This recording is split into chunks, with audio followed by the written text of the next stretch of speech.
solar system's a pretty big place. You know, not only do we have the sun where the most of the mass is at, but we have 8 identified planets. We've got the 4 inner planets, and we've got the 4 outer planets.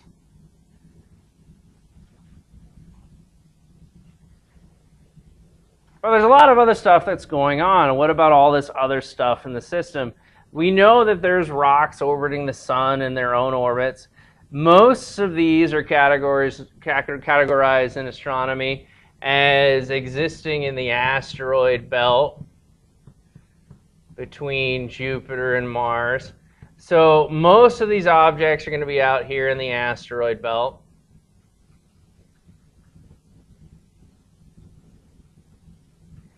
Some asteroids are going to be, kind of following Jupiter a little bit, possibly being pushed by Jupiter's gravity in the front. Those are our shepherding asteroids.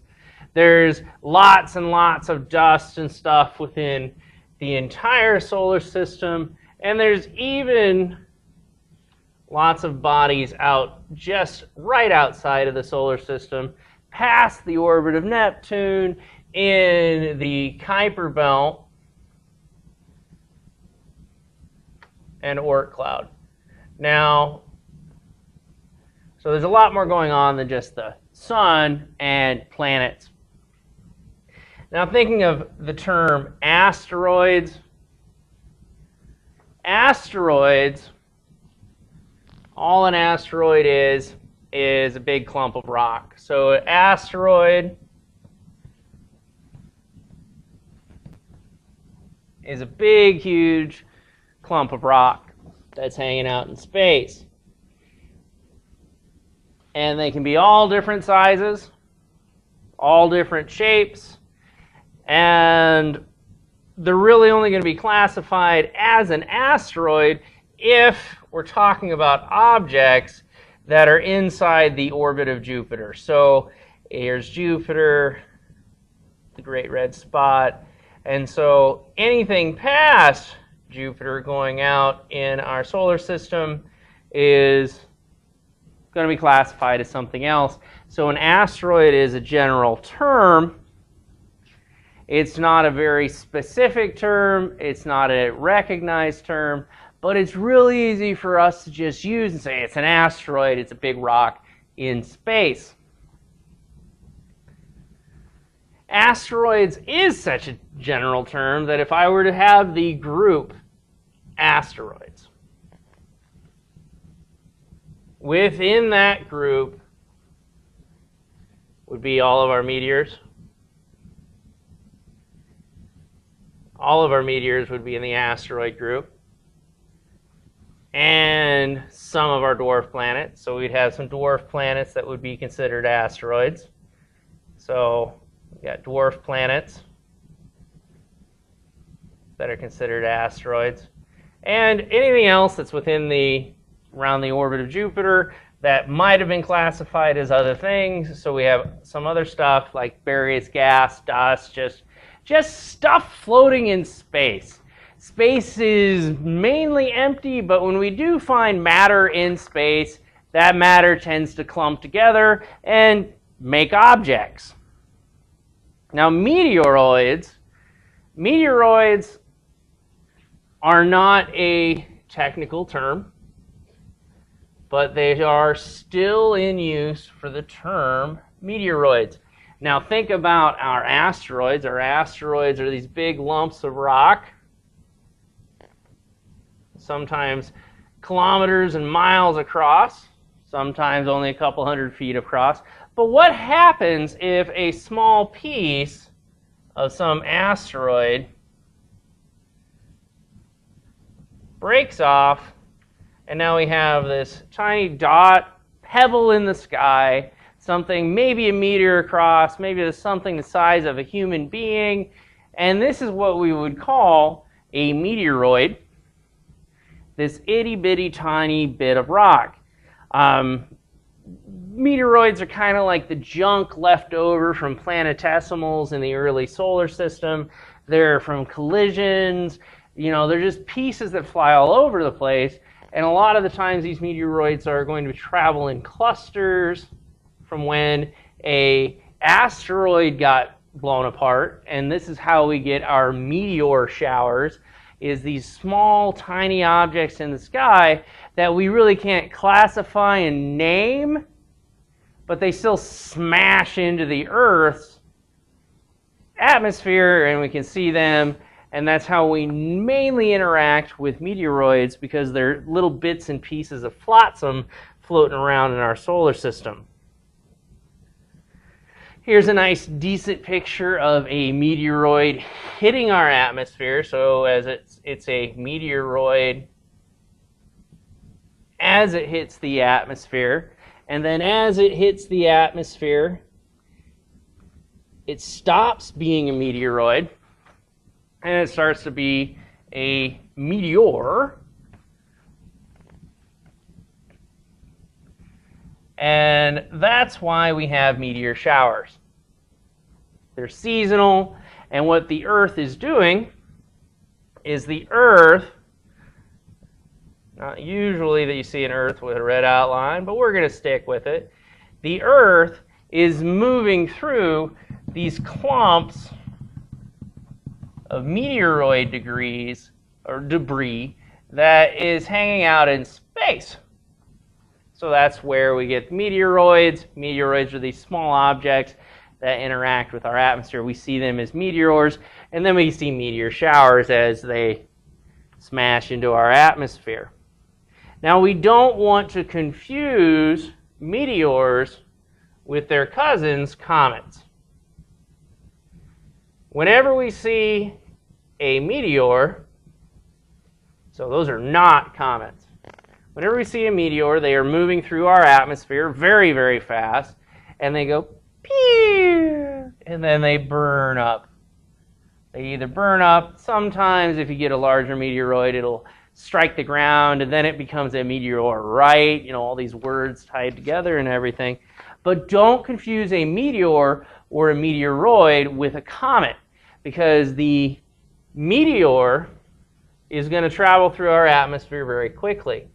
Whereas a comets are not traveling through our atmosphere. A comet is hanging out in space, and they're far away. And the tail from these comets, the tail that's coming out from some body right here, is not because it's burning up in some atmosphere like Earth. That tail is caused by heat from the sun and the solar wind. And the reason that they form those tails is that if we draw the solar system, we got a sun, we're going to put Neptune way out here. Neptune has a little solar storm going on it. We don't know why. There's not enough energy out there, but it does anyway. And outside of Neptune are objects that come into contact with each other. And then as these objects come in towards the sun and form a giant loop orbiting the sun. Now what happens is those objects are going to cross that frost line. They cross the frost line and they start to melt. And this is where they really, really become a comet, because the heat from the sun and the solar wind is going to push on the material that is melting on this comet. So it forms a tail. And the tail gets longer the closer that comet is to the sun. Common misconception is that the tail of a comet is pointing behind the comet like it's a rocket ship. Comets aren't rocket ships. We don't have a rocket ship comet. That's a rocket. No. Comets don't do that. Comets don't do that. They form a tail because of the energy coming off the sun that forms their tail. And once those comets travel back past that frost line, they'll re-solidify they'll re-solidify out here past the orbit of Neptune. They'll start to solidify somewhere in here, and they become kind of a solid rock out in this area out here. So it's only a comet because you have some sort of object that travels past the orbit of Neptune, down into the inner solar system area, begins to melt, forms a tail because of the heat from the sun. Dwarf planets. Now, dwarf planets, we've said that dwarf planets can be in the group that we consider an asteroid, and they can also be in a group called trans-Neptunian objects and Neptunian objects, etc. So there's other terms going on here that are more technical, but in general, you should know that a dwarf planet, it satisfies at least two of the rules for being a planet. It's going around the sun, and it's round because gravity has pulled in and made it round. But it hasn't cleared its orbit. This is the dwarf planet Ceres. Why so serious, Ceres? Because I'm not a planet. So the dwarf planet Ceres exists in our asteroid belt. The dwarf planet Ceres is pretty cool because it contains 1/3 of all of the mass for the entire asteroid belt, yet Ceres is much smaller than our moon. Now, that would be a dwarf planet that would be inside that line we drew for ourselves earlier, where anything past Jupiter we really aren't going to call that asteroids. But dwarf planets can also exist outside of that zone. This is the dwarf planet Pluto. This is the best image we really have of Pluto. It doesn't really look like much. We will learn far more about Pluto and Ceres in 2015. There's 2 missions that are going out in that direction. They're separate missions. We've got the Dawn spacecraft that's going to come up to Ceres in 2015 and say, yo, and we're going to get some fantastic pictures of this dwarf planet. We've also got the New Horizons probe in 2015 that's going to swing by Pluto, and that's going to take a picture of Pluto and Pluto's moon, Charon. And we've recently found that Pluto has other objects floating around it that would be considered moons of a dwarf planet. So thinking about general ways of classifying things in the sky, it's all going to originate with the sun. And in this lecture, what we're talking about is we have 2 classifications. One involves our friend Jupiter. The other involves our friend Neptune, both of whom have storms on them. We don't really know why Neptune's got a storm on it, but it does. It's just really far away from the sun to have that kind of storm. Now the frost line, because Jupiter's kind of moved since it's formed, is just past Jupiter. So thinking of this, when we have objects that are large, they tend to hang out in the asteroid belt. So we have these larger asteroid belt objects, and they have to be an asteroid. We would only refer to them as an asteroid if they're inside of this line of Jupiter's orbit. Don't confuse that with the frost line. That yellow line is referring to the orbit of Jupiter. And then when small objects, we really only see them here on Earth when they cram into our atmosphere. Any itty-bitty tiny objects hanging out in the solar system that we really can't classify or name, those are our meteoroids.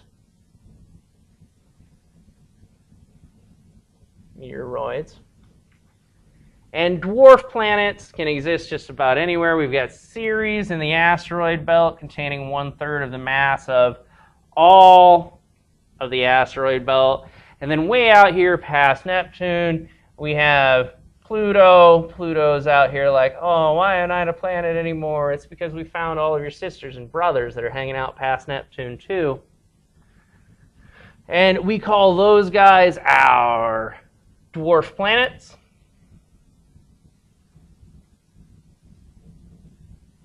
And sometimes those trans-Neptunian objects, those objects passed out Neptune, they will get dislodged and they're going to come in towards the inner solar system. And when they do, they make this nice long orbit around the sun, coming way back out past Neptune at the end. They form tails going away from the sun. And they only start forming their tails when? Oh yeah, right after they've crossed this frost line. And when they're past the frost line, they don't got any tails because they're all frozen balls of snot. And who are we talking about? We're talking about comets.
There are 8 major planets.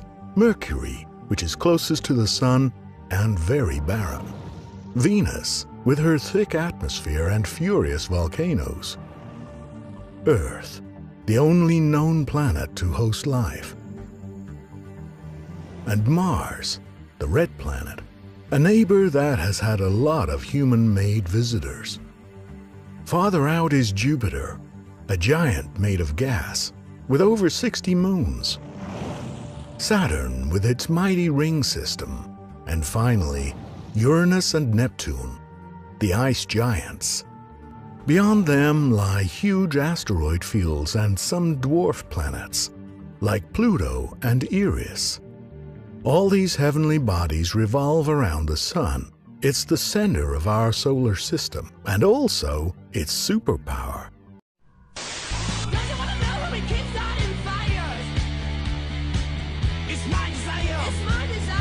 I just want to go over several dwarf planets, which people claim are Planet X or Nibiru or some kind of bringer of destruction.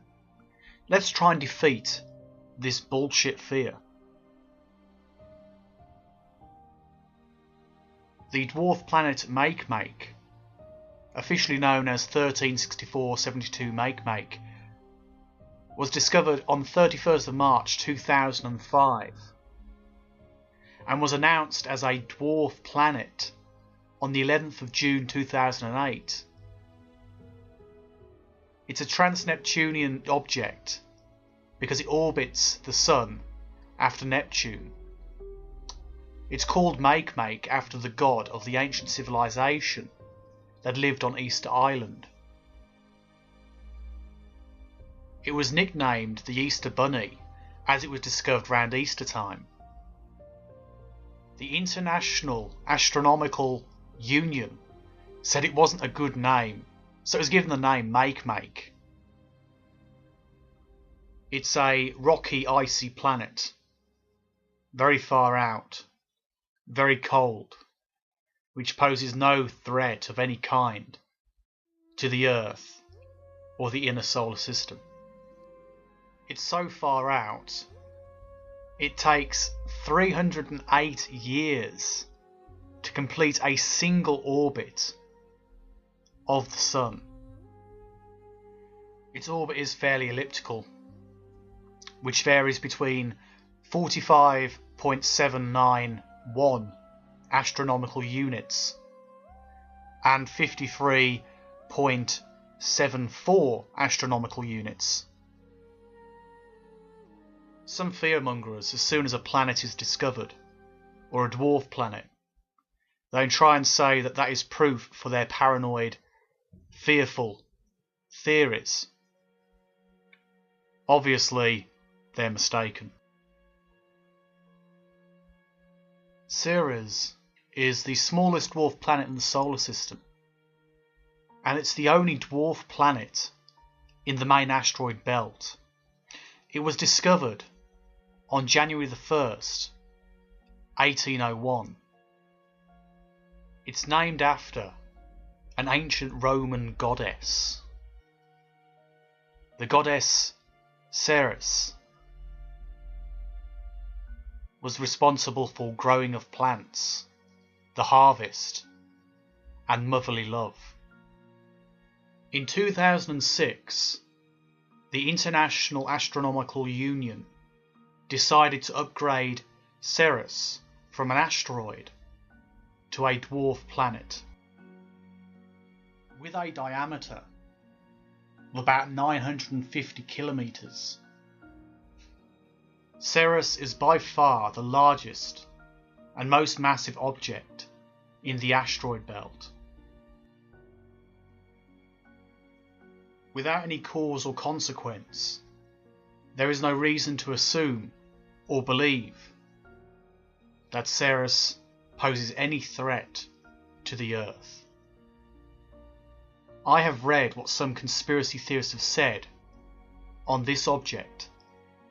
They have suggested it is a moon of Nibiru, or it's the remains of a planet which once was destroyed by Nibiru.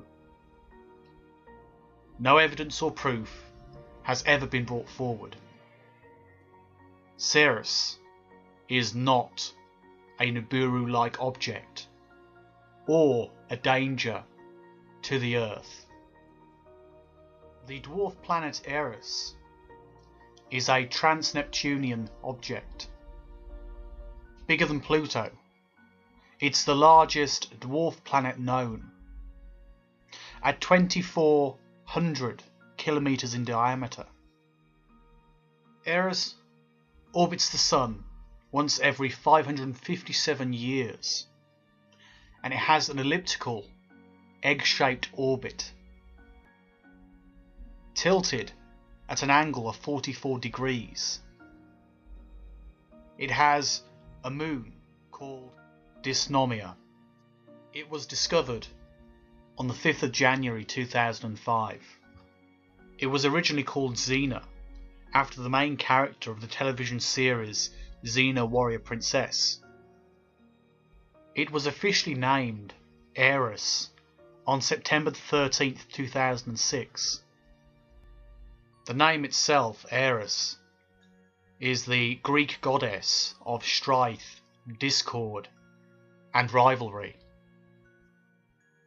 Under the specifications of what constitutes a planet, Ceres, along with Pluto and the other dwarf planets, are recognised as being just that, dwarf planets. They are not recognised as being full planets, like with the larger bodies within the solar system. There has been a lot of fear-mongering about the possibility of Ceres coming into the centre of the solar system, or by some quirk affecting the Earth. There is no proof of any kind that this will happen. It is merely wild speculation on the part of conspiracy theorists, and it serves no good purpose. It is completely unproven, and the facts, the genuine, solid facts, are easily attainable. The moon of Ceres, Dysnomia, was discovered in 2005. Its name is derived from the ancient Greek, meaning lawlessness. The name also means the daughter of the Greek goddess Ceres, so giving it that name is quite fitting. The reason why I mention this particular moon is because people have claimed that this is in fact a UFO. Dysnomia is, according to some people, a UFO, because it's not causing the wobble effect they would expect. And they haven't confirmed this information with, like, any of the actual scientific institutions. They haven't talked to NASA or any of the great universities studying this particular object.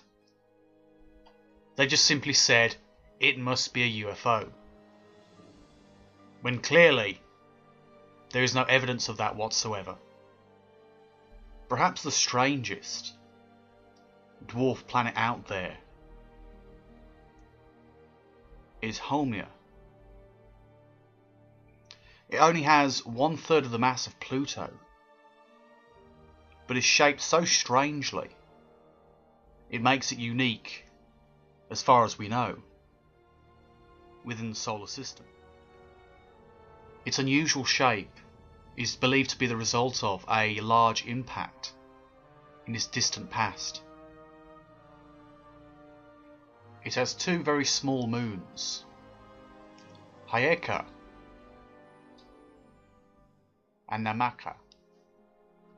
It's believed that these moons were originally part of the same planet, but due to the impact, it broke apart the planet as it was, making it as it is, a small, strangely shaped object with two very small moons. Some conspiracy theorists have already suggested that this planet is in fact the homeworld of the reptilians, or As some other conspiracy theorists have suggested, it's a giant UFO. Or it's Nibiru, or Planet X.